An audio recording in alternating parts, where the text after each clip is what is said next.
Hello and welcome. You're watching NewsX and I'm Megha Sharma. The Indian Prime Minister Narendra Modi has etched his name into India's political history books today, surpassing Jawaharlal Nehru's record to become the country's longest-serving elected Prime Minister. In this special telecast, which is dedicated to Prime Minister Narendra Modi's big accomplishment, the world leaders, from former Prime Ministers to members of Parliament, senators and congresspersons from all across the globe, from Australia, Germany, France, Italy, Norway, Sweden, Ireland, New Zealand, Thailand, Sri Lanka. Well, they have all spoken exclusively to NewsX to express their appreciation for the Prime Minister of India for achieving this grand accomplishment. Prime Minister Narendra Modi, as global leader, has elevated India to the world's fastest growing major economy. His tenure is marked by global statecraft, championing developing nations and pioneering multilateral technology and climate initiatives. So let's start this discussion. And in fact, we have with us the former Prime Minister of Australia, Scott Morrison, who has taken to the NewsX platform to express his appreciation, congratulating Prime Minister Narendra Modi for this tremendous feat. Let's take a look at what he said. G'day, it's Scott Morrison here. I served as Australia's Prime Minister from 2018 to 2022, when I had the great privilege to serve alongside Indian Prime Minister Narendra Modi. I want to congratulate you, Narendra, on reaching this incredibly important historical milestone, becoming the longest-serving Indian Prime Minister. But Narendra, it hasn't just been the length of your service, which has been extraordinary. It has been the nature of that service. During your time as Prime Minister, you have transformed the Indian economy. It has become a powerhouse of the Indo-Pacific. But importantly, you've extended economic opportunity right across your population, drawing countless numbers out of poverty. As you've modernised your economy, you've digitised your economy, you've reformed your tax system, and you have promoted India around the world with a passion and a zest which few can match. I also want to congratulate you for how you stepped up on the world stage, and it was a great privilege to serve with you in those years, particularly during COVID. But during that time, you have been a powerful voice, not just for the Indian national interest, where you have maintained India's great legacy of independence, but you've also been a great champion of the Global South for developing economies. Not only have you argued their case, but in your own stewardship of India, you have shown them a positive economic model for how they can transform their own economies. And so you have demonstrated, both in word and in deed, just how much of a champion you are for the developing world. Of course, the thing that rings most true for us here in Australia, and for me personally, is that how we were able to elevate our own partnership to its highest level ever, completing our comprehensive strategic partnership in the midst of COVID, and then going on to form our first ever free trade agreement. This took both the personal connection between us both and my predecessors, as well as your great commitment to the Australian relationship, which I know endures. As a result, we have a relationship which remains in outstanding shape, and we continue to work closely together as we secure the security of the Indo-Pacific, and in particular the broader economic security where we are both firmly engaged. As we look into the future, I'm full of confidence for India. I'm full of confidence for the India that you have helped build with your many important ministers, particularly Minister Jaishankar, who I think has been an extraordinary support to your work around the world. So I look forward to even better things about India. We will still have our great rivalries when it comes to our shared love of cricket and all of these types of things. But beyond that, there is, I think, a very deep connection. India is now the single largest source of immigration to Australia, and Indian nationals who have come to our country have made an extraordinary contribution and are greatly valued. And I hope that will continue to be the case. I have no doubt it will be. And you've reached out to that diaspora, whether it is here in Australia or throughout the world, and you've made those Indian nationals who've made home somewhere else, you've enabled them to feel connected with their homeland in a very special way. And I think you in particular deserve great credit for that. And so I hope you enjoy reaching this milestone. You're not someone who tends to reflect on these things for terribly long, because I know you remain pragmatic and busy and focused on the task at hand. But do take a moment to enjoy it. It is an extraordinary achievement. You have brought peace and stability to our region, you have brought prosperity to your own country, and you've improved India's sense of self-reliance and independence in a way few have ever had. During my time as Prime Minister, I had the privilege to serve alongside some great leaders. Our dear friend, the late Shinzo Abe, being one of them. And Narendra, you occupy that special place as well. I wish you every success for the future, and I look forward to seeing you again soon. All the best, mate. Congratulations. All right, so that was the former Prime Minister of Australia, Scott Morrison, speaking exclusively on NewsX and sending out his congratulatory note to Prime Minister Narendra Modi for achieving this extraordinary accomplishment. I'm being joined at this point of time by Ambassador Suresh Goyal. Ambassador Goyal, important highlights that have been touched upon by Mr. Scott Morrison, the former Prime Minister of Australia, talking about the COVID pandemic, where countries like India and Australia came together to collaborate, talking about the historic free trade agreement that Australia signed with India under the leadership of Prime Minister Narendra Modi and Scott Morrison back in 2022. How do you see India and Australia relationship growing under Prime Minister Narendra Modi and, of course, the current Prime Minister of Australia? Thank you very much, Megha. Thank you very much for having me on this show, which is going to talk about and the kind of making an audit of the 12 years of Prime Minister Modi at the helm of the government of India. The former Prime Minister of Australia, Scott Morrison, has already spoken, giving glowing remarks to India and Australia's relations development. He has basically given a fairly detailed and kind of emotional assessment of detailed, emotional, but very true to the kind of pen picture that we now have of the relationship. Those relations. What I would like to talk about is really what to look forward in the future, if I can, because the Prime Minister of Australia has changed, Prime Minister of India remains the same, but the challenges have changed.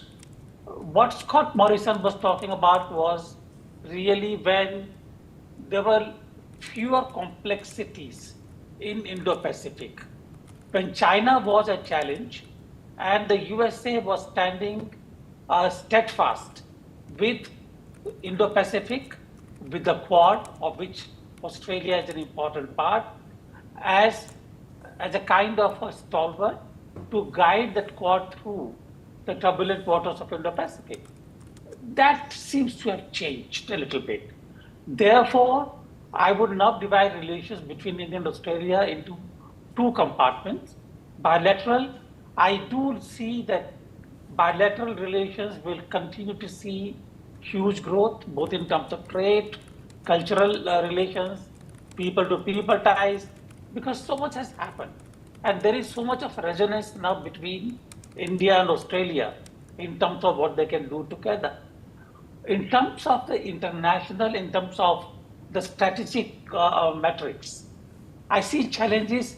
Australia is part of focus and seen by USA as a kind of a security partner in dealing with the challenges in the Indo-Pacific. Of course, the placement of India in that matrix has become somewhat different. So it would be important that India and Australia, not just as part of Quad, but as part of Indo-Pacific, continue to look at the whole relationship in a manner which will benefit the whole region, rather than just look at it as a counterbalance to China. That's very important because Quad, as you know, it talks about disaster management, but it is more people-centric. It looks at people's development, while the other factor is only security, only military security. So I do look forward to greater cooperation, greater collaboration Yes. between India and Australia, but they will have to work harder on that cooperation. Right, absolutely. In fact, let's take a look at this other message that has been sent by the former Romanian Prime Minister. He has spoken exclusively to NewsX. Mihai Razvan, he has praised Prime Minister Narendra Modi's leadership. He said, and I quote, "He is a personality that in the past couple of decades has been able to contribute in shaping the general environment of the world." Listen in. I cannot speak about Prime Minister Modi, but with another respect that is that you will certainly understand. And when mentioning the FTA, his involvement into reaching the end of the negotiations and signing the first draft of the agreement was extremely important. He is a personality that in the past couple of decades has contributed to shaping the general environment, may it be economic or geostrategic. And his wisdom, a wisdom that comes from his experience and his fantastic perception of a dynamic reality, contributes a lot to this. His visits abroad are again of very important understanding, and I look forward to seeing Prime Minister Modi paying a visit to Bucharest as well. All right. So, Ambassador Suresh Goyal, very important point that has been raised by the former Romanian Prime Minister, who was speaking to my CEO and Editor-in-Chief Rishabh Gulati, where he's spoken specifically about the free trade agreement. And so it's countries small and large, Romania specifically. When you talk about Slovakia, Prime Minister Narendra Modi is going to be visiting Slovakia in just a few days' time. And it helps in building the economies of these smaller European Union nations that at this point of time are also facing the challenges of growth, facing the challenges of having lower number of people, lower number of workforce. Immigration is something that they are looking forward to when it comes to bringing in skilled labor from India. Education, yet another aspect that these smaller nations are looking forward to in building association with India. Slovakia, particularly defense, is something very strong, and this is a unique feature that Slovakia presents to India. How do you view these smaller nations, whether we talk about, as I said, Romania, Slovakia, and some others as well, who are going to benefit tremendously from this EU-India FTA? Very important, because European Union contains as members many countries which are very, very small in terms of economic size and will not be able to sustain an agreement entirely on their own.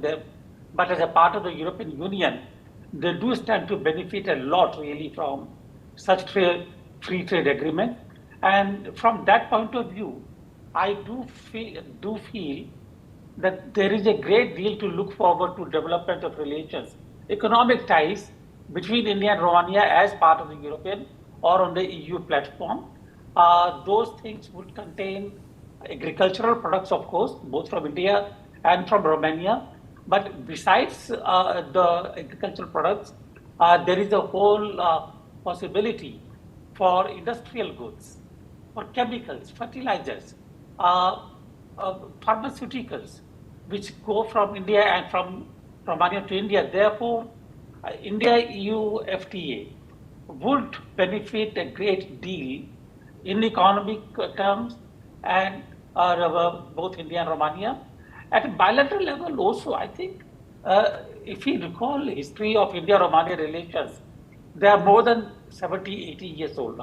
We have had ties with Romania dating back to about a millennium, even before our own independence.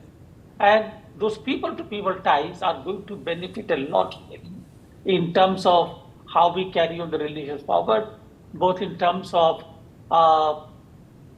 technological collaboration, exchanges in education, exchanges in technology, exchanges in social areas and culture. So there is a great deal which can be done together and will be done together under the EU platform. Right, absolutely. Absolutely. Moving forward, we have a very special message from the Deputy Speaker of the National Assembly of Bhutan, Sangye Khandu. He has spoken exclusively to NewsX. He has praised Prime Minister Narendra Modi's 12-year tenure, saying that his tenure is marked by transformative governance, ambition and strong vision for India. Listen in. First of all, I'd like to extend my sincere congratulations to His Excellency, the Prime Minister, Shri Narendra Modi, on becoming the longest continuously serving Prime Minister in the history of Bharat. This is a remarkable milestone that reflects the trust and confidence of the people of India in his leadership. Prime Minister Modi's tenure has been marked by transformative governance, economic ambition, and a strong vision for India's place in the world. Under his leadership, India has emerged as a major global voice on issues ranging from climate change and sustainable development to digital innovation, global health, and geopolitical stability. Under Prime Minister Modi's leadership, India has strengthened its position as an influential global power. His active diplomacy and visionary leadership have enhanced India's role in international affairs, transforming India to a real Naya Bharat, a new India, a Bharat that is an active player in the global stage today. For Bhutan, Prime Minister Modi has consistently demonstrated the importance India places on the close and historic friendship between our two countries. His first foreign visit to Bhutan in 2014 as a newly elected Prime Minister of India, and his subsequent visit in 2024 and 2025 were a strong reflection of special ties between Bhutan and India. I would like to quote Honorable Prime Minister's speech then. B for B, Bhutan for Bharat and Bharat for Bhutan itself summarizes unique and special friendship between the two countries. India and Bhutan continues to share an exemplary partnership based on trust, mutual respect, and deep people-to-people relations. Cooperation between our two countries has expanded across hydropower, trade, connectivity, education, healthcare, and sustainable development, most importantly. We also deeply appreciate India's firm commitment under the leadership of His Excellency Prime Minister Modi to support the Galifu Mindfulness City initiative, which reflects the shared vision of our two countries for sustainable growth, connectivity, and regional prosperity. As Bhutan moves forward under the far-sighted leadership of His Majesty the King and our elected government, I believe the bilateral relationship between Bhutan and India will continue to grow stronger in the years ahead. At a time when the world faces growing uncertainty from geopolitical tensions, economic disruptions, and the climate challenges, the partnership between India and Bhutan becomes even more important. Bhutan deeply values India's friendship, and I'm confident that the close bonds between our government and people will continue to flourish. The India-Bhutan relationship is often described as a unique and a special one. And under the leadership of Prime Minister Narendra Modi and Bhutan's Prime Minister Dasho Sering Topge, this friendship will undoubtedly reach even the greater heights. Once again, I congratulate Prime Minister Narendra Modi on his historic achievement and wish him continued success in his leadership. Jai Bhutan, Jai Hind. All right. So, Mr. Suresh Goyal, the Deputy Speaker himself addressing Prime Minister Narendra Modi and congratulating him for this massive feat, and obviously more importantly talking about this very strong historic relationship that Bhutan and India enjoy, not just bilateral ties, and the association that predates our diplomatic relations with Bhutan. Prime Minister Narendra Modi, during his last visit in 2025, has heralded some strong initiatives to further foster this relationship. Could you, highlight the very key aspects, the foundation on which India-Bhutan relationship is built? Megha, this is a very difficult question because if you want to single out one factor, that's going to be difficult really. Because the relationship between India and Bhutan are, or rather as the Deputy Speaker of Bhutan said, BNB, Bharat and Bhutan, that relationship is based, or it is actually deeply immersed in the civilizational linkages. Those civilizational linkages relate to culture, relate to I think it comes to the economic coexistence or the economic linkages between people, both in Bhutan and of India, Bharat, whether it is electricity, hydroelectric power, whether it is a trade or it is basically tourism. Everybody who comes to India does want to go to Bhutan as a tourist destination. So in that sense, Bhutan and India are interlinked. So the linkages and the connections between Bharat and Bhutan are so deep and so multifarious that I can, in fact, at one time, India used to look after Bhutan's interest in foreign policy areas in various forums, including in the United Nations. But these were all very, very harmonious and with a lot of understanding between the two countries. So I would say that they are exemplary. Relations between Bharat and Bhutan are something that other countries should look at as a kind of a beacon for themselves. Right, absolutely. Yes.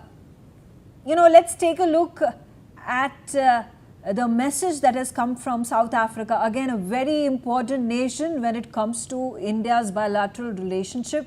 Of course, India has taken forward this strong initiative in the G20 Leaders Summit that had taken place 3 years ago, talking about inclusion of Africa Union as an important and integral member of G20. Let's listen in to this message that has come from Mr. Alan Beasley. He is a member of the National Assembly of South Africa. As a South African Member of Parliament, I'd like to congratulate Prime Minister Modi of India for being the longest serving Prime Minister in India's history. It is a remarkable achievement. I was very fortunate enough to listen to Prime Minister Modi speak in India earlier this year when I attended the Next 2026 conference. And there were two things that struck me about Prime Minister Modi was, first of all, his humanity, and then secondly, his humility. And these two attributes are something that is so lacking from other world leaders around the world. And it's just been incredible to witness and see the transformation in India as a whole under Prime Minister Modi's leadership. There's been incredible economic growth. India is one of the world leaders in terms of economic growth. There's been massive social welfare programs and outreach. There's been massive, incredible infrastructure development. And RCT is it's just phenomenal what India is achieving in the RCT, and it's one of the world leaders in that regard. So just like to take this opportunity to say well done to Prime Minister Modi, and I wish you all the best with your ongoing leadership, and all the best for the Indian or the Indian population. And South Africa has a very close relationship with India. We're not so close when we play cricket against each other, but after the match we're very close. And I look forward to, and I think my fellow South African members of Parliament look forward to learning more from Prime Minister Modi's leadership and the way that India has been able to transform. There is so much we to learn. So in conclusion, congratulations, Prime Minister Modi, and wishing you all the best for the future leadership of India. It is certainly a remarkable country and a remarkable achievement. Well done. All right, there's another message that has come from the Senator of Thailand. It is Dr. Amonsak Kithinanan who has sent out his congratulatory message to the Prime Minister. Listening.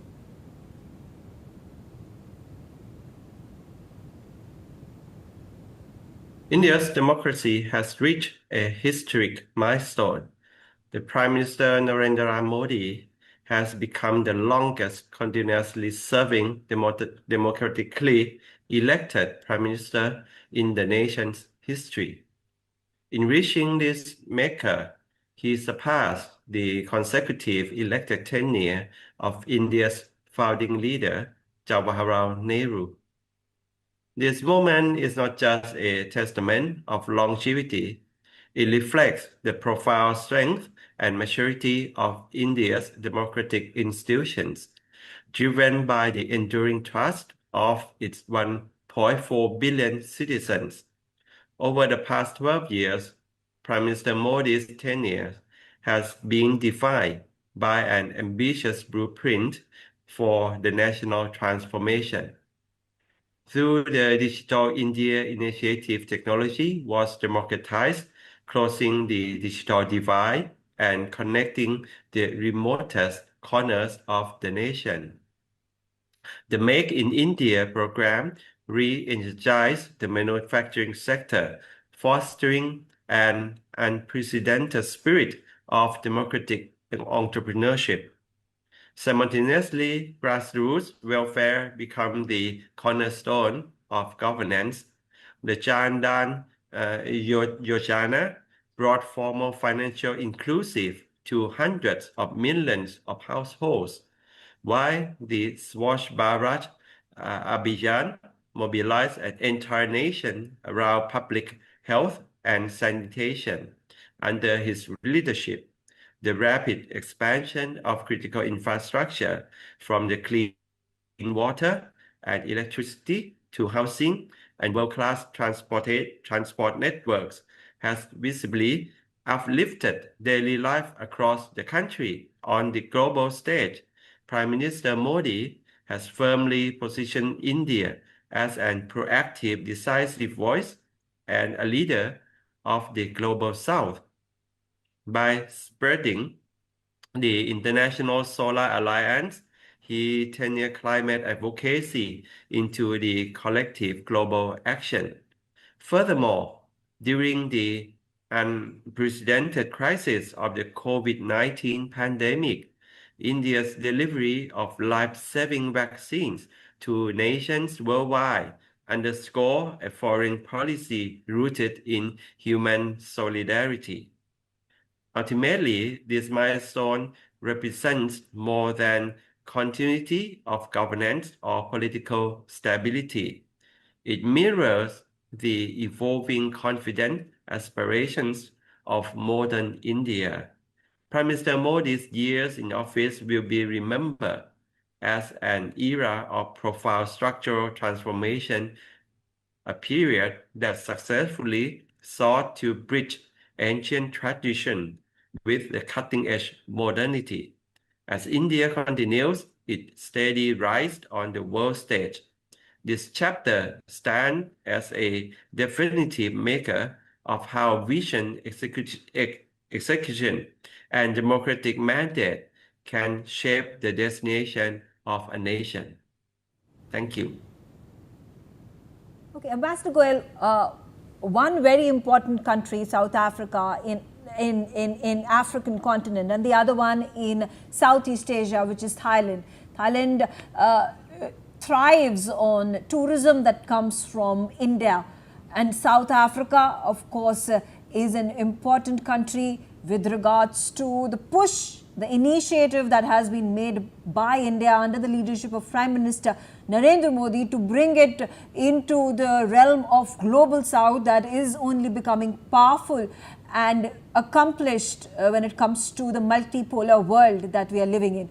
How are the relations between India and South Africa going to further bolster under the leadership of the two leaders? And of course, do want to understand your inferences of what the future holds for Thailand and India. Thank you once again, Megha. South Africa first. Uh, I have very emotional attachment to South Africa, not only because I served there, but also because it was during my time when I was in the United Nations that South in 1994 that South Africa became democratic, and I had the occasion to be present in South Africa when President Nelson Mandela took over as the elected president of South Africa, democratic country, because I was representing the committee against apartheid. Very emotional. And yes, in that sense, the relationship between India and South Africa goes so deeper. It's anchored in, again, economy, it's anchored in technological ties, requirements, connections through people. But very importantly, these are actually ties of our own ideological uh, perspectives. Mandela, the first president of democratic South Africa, drew his inspiration from Gandhi, and he was often called Gandhi of South Africa. And the family, he had India in very high regard. And today, when the relation is more tethered to in modern requirements of uh, commerce and economy, culture, etc., etc., the relations are becoming deeper and more deeply entrenched. But those ideals of where we were together in South Africa's fight to become a democratic nation are still remembered.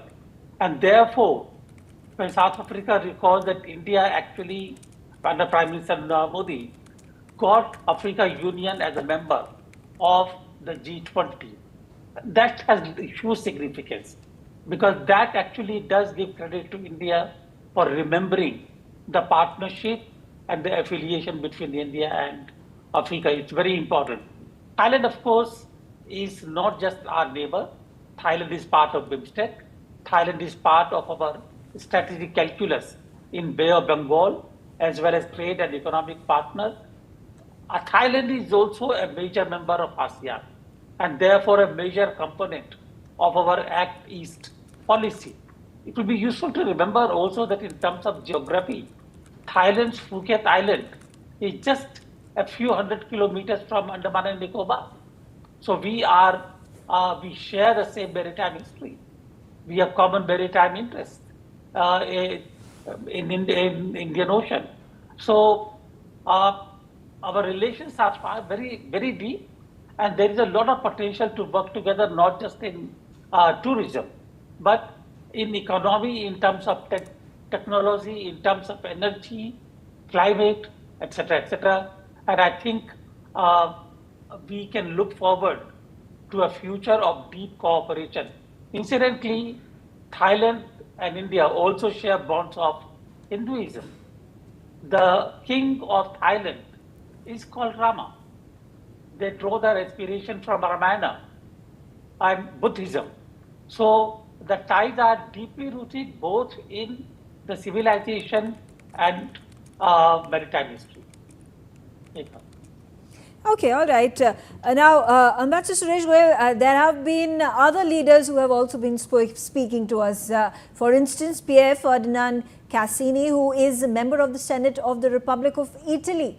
Let's listen into what he said, and then I'm going to come to you. And the special ties that India and Italy share, and more importantly, the camaraderie that is world famous between Prime Minister Narendra Modi and the Prime Minister of Italy, Meloni. Congratulations for Narendra Modi for his long service in favor of the people of India.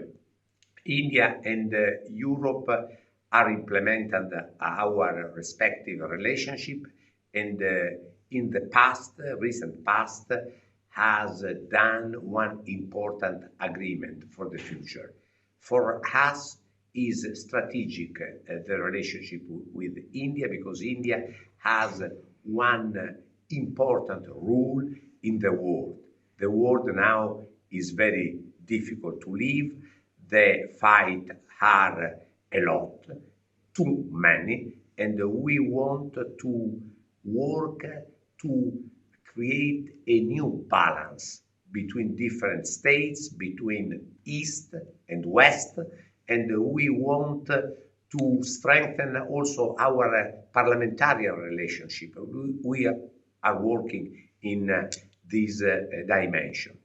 Narendra Modi has a fantastic relationship with our Prime Minister, Giorgia Meloni. We are happy to see that the chief of our country are working together. And I want to say to Mr. Modi, good luck for his future and for the future of the great people of India. All right. Ambassador Suresh Goyal, I think Italy-India relationships are signified with Prime Minister Narendra Modi's very strong friendship and camaraderie with Giorgia Meloni, the Prime Minister of Italy. In fact, the term with which both of them are fondly remembered is melody. That's how the melody chocolate, that is a product of India, has become world famous. So, shed more light into this camaraderie and on the foundation of this camaraderie, the future that India and Italy can further explore. Absolutely, Megha. I think the relationship between India and Italy, particularly as you refer to the personal chemistry between Prime Minister Meloni and Prime Minister Modi, is, I think, subject to many memes in these days of social media. And you keep on seeing all kinds of social media remarks, etc., some hilarious, some not so hilarious, but on the whole, really, that cockle your heart as you read them. Going beyond these those relationships, it will be useful to remember that our relations with Italy have been existing not for just 100 years. Do you know that today agriculture in Italy depends a great deal on people who migrated from India's north, particularly Punjab, into Italy more than 70, 80 years ago, and who made Italy their home on the different farms, contributing to Italy's agricultural production. And today, Italy's GDP is largely because of agriculture. And therefore, I would not be wrong in saying that Indian people have contributed a great deal to Italian growth of GDP in agricultural sector. I think also Italy can become an important source of technology and fashion. Fashion is a huge industry these days. And if you look at one fashion capital in the world, it is Rome. And you look at the brands which actually come from Rome, Prada, etc. So there is huge potential for cooperation between India and Italy in terms of investments flowing into India, in terms of people of Indian origin, Indian people going and working in the Italian industry in Italy, both in industry and in agriculture and otherwise. So great possibilities of cooperation and great relationship. And personally, yes, definitely, melody is still a matter of conversations in many social conversations. Absolutely. Okay, moving on from Italy in Europe to our next door neighbor, Sri Lanka. Here is a congratulatory message from Member of Parliament of Sri Lanka, Harshana Rajakaruna, who has praised the Prime Minister for the milestone that he has achieved, said that it reflects the leadership, resilience and strong connection with the aspirations of its people. Listen in. Greetings from Sri Lanka.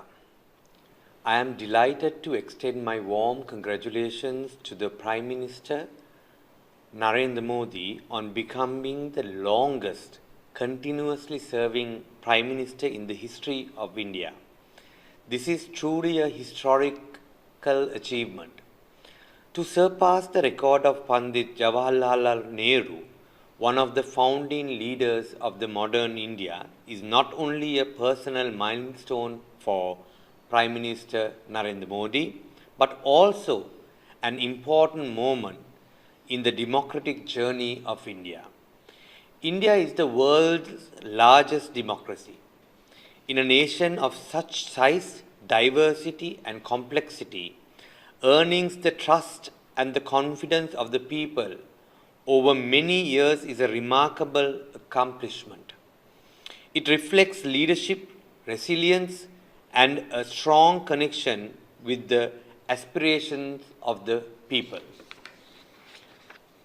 Over the past decade, India has witnessed significant progress in infrastructure, technology, digital innovation, economic development, and global engagement. Today, India stands as one of the most influential nations in the world and plays an increasingly important role in shaping global conversations and solutions. As a close neighbor and a long-standing friend, Sri Lanka has watched India's progress with great interest and admiration. Our two countries have deep historical, cultural, and people-to-people ties, and we value the strong partnership that continues to grow between our two nations. Prime Minister Modi's journey to this historic milestone demonstrates the strength of democratic governance and the importance of public trust.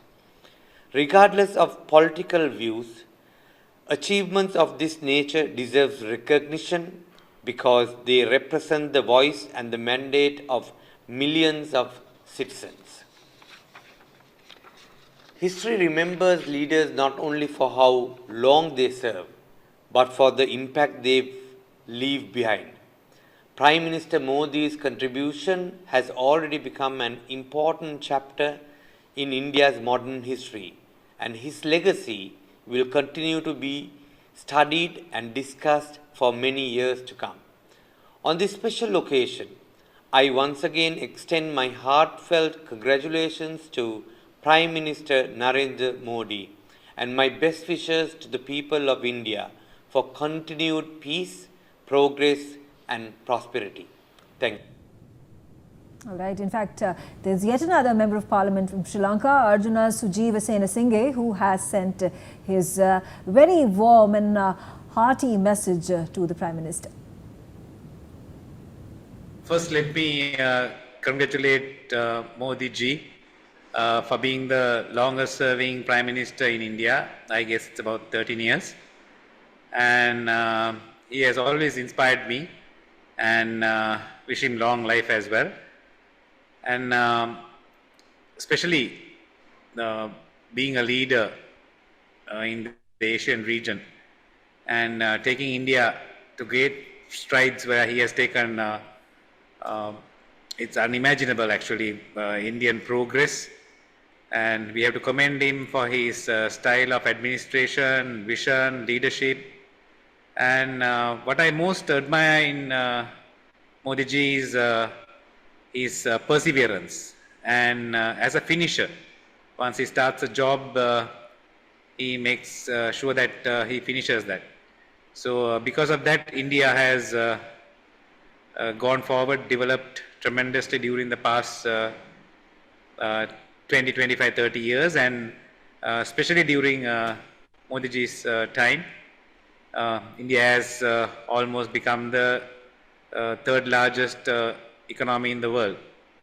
Almost, it's getting there, very fast it's getting there. And his simplicity and style of administration, it's commendable. It's sometimes coming from a Sri Lankan.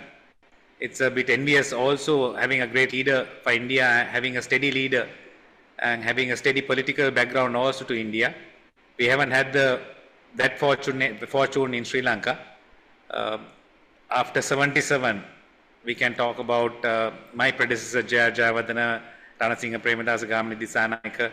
So they were inspirational like Mr. Modi ji.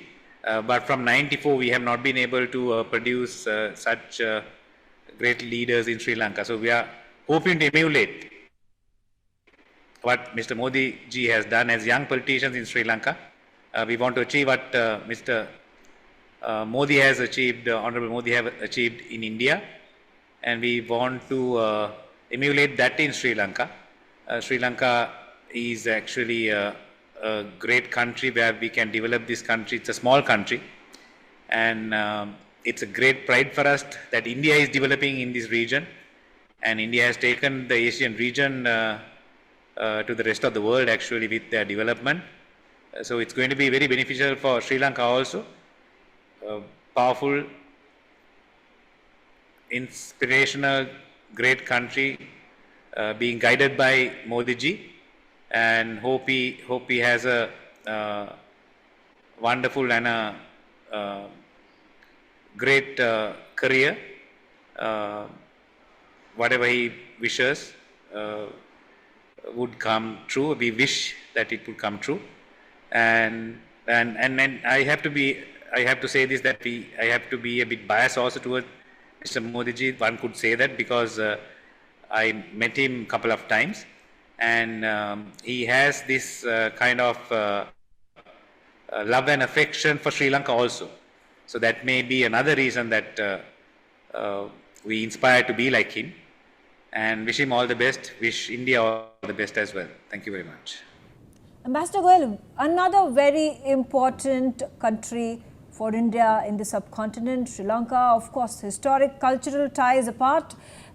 We also saw with the new Prime Minister, the new President of Sri Lanka, Anura Dissanayake, after he took the oath as the head of the government, his first visit was in India. Very important. Last year, Prime Minister Narendra Modi was in Sri Lanka as well. We have given full support and have stood like a rock with Sri Lanka during its humanitarian crisis, during its debt crisis, economic slowdown, lines of credit. Humanitarian aid has gone to Sri Lanka without questions asked. If you could just give us a synopsis of India-Sri Lanka ties, and under Prime Minister Narendra Modi, how does the future look like? Absolutely, Megha. I think if there is one huge success story of bilateral relations in our neighborhood that I can recall is Sri Lanka, really. I still remember that even till about 5 or 6 years ago, before Mr. Senanayake became the Prime Minister of Sri Lanka, there was a huge uncertainty because of the kind of turbulence that was there. Predecessor to Mr. Senanayake, Vikram Ransinghé, was managing the economy. India as a true neighbor, I would say, really, and as a neighbor which really wanted to work with Sri Lanka and make sure that economically Sri Lanka not only survive, but because Sri Lanka should prosper, and with a true belief that our prosperity is linked, that our welfare is linked. If we have to prosper together, if we have to grow together, then we have to work together. You mentioned about the IMF loan. You mentioned about the credit lines. You talked about the credit issues, energy, port development. I think in that sense, the growth of relations between India and Sri Lanka, without tying it to any other factor. For example, we know that China has been an important player in the region. But without really thinking about China, without linking our relationship with what China is doing, I think that is one thing which is really appreciated in Sri Lanka, that we are working on that growth on our own. It has its own dynamics. I would say that, once again, it's a huge success, and I really wish that that our relationship, our cooperation in all areas, whether it is housing or it is maritime issues, it is trade, energy, solar alliance. I really hope and I really pray that it continues to grow at the same manner that we now see, and the warmth that we now see in the relationship. Right, absolutely. Let's take a look at some other congratulatory notes coming in from all across the country. We are moving on to Ireland, where Malcolm Byrne, who is the Techadala of Ireland, has spoken to NewsX and praising the work that has been done by the Indian Prime Minister. Listen in. Ireland and India share many connections, historical, educational, cultural, and of course in the area of trade. And the recent signing of the trade deal between the European Union and India presents real opportunities for the world's largest country, India, and the world's largest economic trading bloc, the European Union. Prime Minister Modi has provided real leadership in this area, and it's important that the work to promote open and fair trade globally will continue, and I look forward as an Irish politician to continuing to work with my colleagues in India to follow in the leadership provided by Prime Minister Modi to be able to ensure that all of our citizens can benefit from the opportunities that these new relationships present. Now, Margareta Cederfelt, who's member of the Riksdag, which is the Parliament of Sweden, has sent this very special warm message for the Prime Minister. Let's take a look at that as well.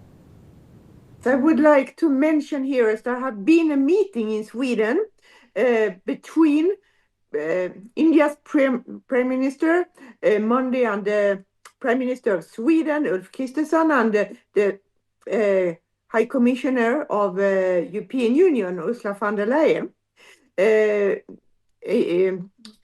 related to the trade agreement between European Union and Sweden. And I would like to congratulate India to this trade agreement. I think it's very, very important. India is the country in the world with the highest number of population, more than 1.2 billion.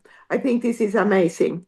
And with this trade agreement, there will be a lot of opportunities for trade, for new business, to grow both for India and for Sweden. And I would say that this is excellent. Prime Minister Modi have been served as Prime Minister for a very long time in India. And I would like to say thanks to him for this, because his long service have also meant that he is very important for this trade agreement. And I look forward when it's fully in place, because both India and Europe, including my country, Sweden, will benefit from it. We do already in Sweden have a very huge and well-developed trade with India. There are Swedish companies in India, there are Indian companies in Sweden, but I think we can do much more together. We can do much more for growth and to serve our people to get more job opportunities, more business opportunities, and the growth in economy and better living standard. And I must say, I believe it's thanks to Modi for this, for Prime Minister Modi. Thank you very much. All right, moving from Europe, of course, we saw that was a message from Sweden and Ireland, both part of European Union, and a very significant free trade agreement that was signed earlier this year in January. Moving on to New Zealand, where there has been a free trade agreement that has also been signed. There's Member of Parliament from New Zealand, Stuart Smith, who has also sent a message. Well, congratulations to Prime Minister Modi, being the longest continuously serving Prime Minister of India. What an achievement. A magnificent step forward for India in the last few years. And we've noticed on this side of the world how much India is advancing towards lifting its average standard of living up to a much higher level. And we applaud that in New Zealand. And we very much celebrate the strong relationship we have with India and its people. Welcome. And finally, we also have Himanshu Gulati. He is Member of Parliament. He is Member of Parliament from Norway. He has spoken to NewsX and he congratulated the Prime Minister on this historic milestone. Just a few weeks back, Honorable Prime Minister Modi ji visited Norway, the first visit of an Indian Prime Minister in 43 years. But when I had the pleasure of meeting him, I told him that it felt like the first visit of an Indian Prime Minister to the country ever, because the India of today is a very different India than even just 15 years back. It's an India that is self-confident and visible on the global geopolitical stage. It's an economic superpower, and it is a much more self-confident India than earlier. And I think that this transformation, which is probably the biggest transformation in the country's history, is a lot due to the great leadership that Prime Minister Modi ji has shown, and that this decade of growth for India is a testament to his leadership. Just a few. Absolutely. And the former Member of Parliament from Denmark, Jepso, also spoke to NewsX. Listen into his message. My name is Jeppe Sø. I'm a former member of the parliament in Denmark. First of all, I want to say a warm and big congratulations to Prime Minister Modi. To surpass Nehru and become the longest continuously serving Prime Minister of India is truly a historic milestone. It's an amazing achievement. Since 2014, Prime Minister Modi has changed how the world sees India. Under his leadership, India's foreign policy has become strong and clear, and he has built bridges to all parts of the world. Today, India is not just a big country. India is a global superpower and a necessary voice in the world politics. This is because of his vision and his hard work over more than a decade. The relationship between India and Denmark are also grown very strong under Prime Minister Modi. We have a unique green strategic partnership. Together, our two countries work for a better and greener future. Recently, Prime Minister Modi met with Nordic leaders at the Indo-Nordic Summit. The bilateral meeting between our leaders showed great mutual respect. It proved that even though India are very big and Denmark so small that we could fit perfectly in a suburb to Delhi, we share the same important values about the future of our people. On a personal note, I had the honor of meeting Prime Minister Modi myself at the next conference in Delhi. Before you meet a leader of over 1 billion people, you expect someone distant. But Prime Minister Modi surprised me. He's a wonderful and very down-to-earth man. He's a leader who truly has his values in the right place. You can feel that in just 1 second in the same room as him. I saw a person who cares deeply about real people. It's easy to see why he is loved by the vast majority at home and why he is so deeply respected both nationally and internationally. Once again, a heartfelt congratulations to Prime Minister Modi on this historic milestone. I wish both the Prime Minister Modi and his people of India a strong, prosperous and bright future. It's my sincere hope that Denmark and I personally will continue to be a part of India's amazing journey ahead. Thank you and see you all again soon.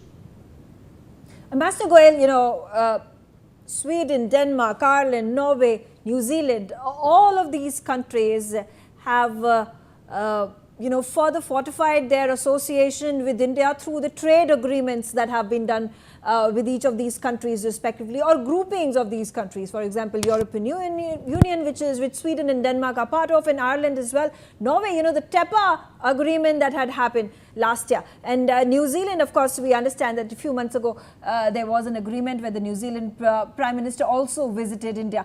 How do you see this dramatic shift where supply chains are being built directly between India and all these nations, with reliance on China being reduced?